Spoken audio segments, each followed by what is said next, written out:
alla Sicilia. Sì, questa è una tua competenza esclusiva, ma adesso è diventata competenza dell'Europa, quindi decide il Consiglio dei Ministri europeo. Però nel Consiglio dei Ministri europeo ci va il rappresentante dello Stato italiano, mentre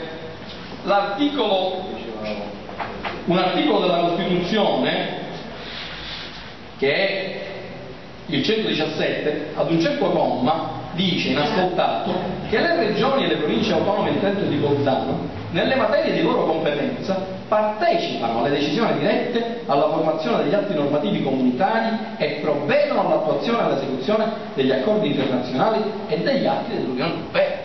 Quindi chi gliel'ha detto allo Stato di contrattare per noi su materie di nostre competenze all'interno delle istituzioni comunitarie? Quello che non si è fatto, e prendo veramente di questa iniziativa meritoria di questa fondazione, o centro studi, associazione, è di studiare una cosa che non ha studiato mai nessuno, il combinato disposto tra il diritto comunitario e la nostra autonomia speciale, perché non l'ha studiato nessuno.